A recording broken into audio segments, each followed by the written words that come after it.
The awareness trap, specifically the video I made, is pointing to something that can happen here where someone kind of reifies that the insight of the first awakening in a semi-conceptual way. That's It's still there, but they're also using the concept of it, and there's still a significant amount of avoidance going on, and they're generally not willing to do the deep shadow work stuff. And so it's kind of like, oh, that's it. No, that's all there is. There's no more than this. This is it. This is it. But but many people who are honest, like you and vulnerable, are like, wait a minute, why am I still feeling like super intense? Maybe more than I was before. I'm feeling resistance at times. I'm feeling, guilt like I've never felt. Periodically, it just comes, randomly. That's pretty typical of shadow work. In my book, I said after this first awakening, you may feel, uh, in some sense, even more unenlightened when you start feeling super intense emotions that you've been repressing. You're not, but it's okay. They're coming into consciousness now. You're not repressing them anymore. That's good.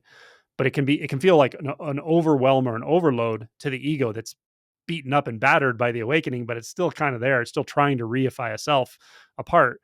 It's trying to numb itself out.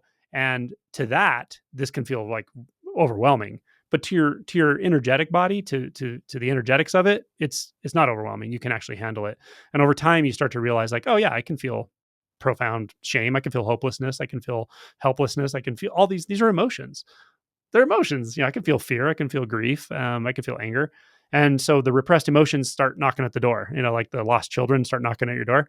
And this is deeper shadow work, but there are a lot of ways to address that. But the worst thing to do is close the door, and then what that does is it starts to address the more fundamental, um, restless energetics in the system that led us to mind identify in the first place and then kept us there. That whole thing, that whole apparatus of mind and thought was actually a reaction to this rather intense energetic that is felt directly being in this body, being in Yeah. this energetic field, let's call it, if you don't want to call it a body. It's actually rather intense. And now you're face to face with it and you're not trying to filter it, or you can't filter it anymore. So there's a process of maybe I'll just call it reintegration. I don't love the word integration with this stuff, but it's more of like, um, ultimately what it is dissolving resistance, and resistance is pretty ubiquitous in our system. So uh, early on, so what you're doing is you're learning you actually don't have to resist anything, and then the shadow work does calm down over time. The emotions calm down, and or you just have such a seamless non-judgmental relationship with emotion that they can just move through like weather patterns. They're not a problem at all. They don't break your clarity. Whereas before, when your mind identified, an emotion breaks clarity.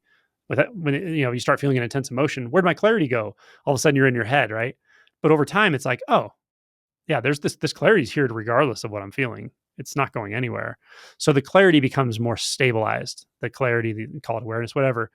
And then I've mentioned it a couple times. I never fully answered the question. So the video that I made called "The Awareness Trap," it's talking about how to get past this kind of sticking place people can get into when they're in kind of like deeper realization with awareness, because you just want to remain that formless awareness. It's the ultimate escape in a way. It's the ultimate like, oh, finally, I'm not feeling all that suffering. It's like, this is just time to turn the corner. You got to go back into it. When you go back into it, it's different, and then you can go through it, and then clear non-dual realization can occur, and that is a whole different ball game, and it's kind of awesome.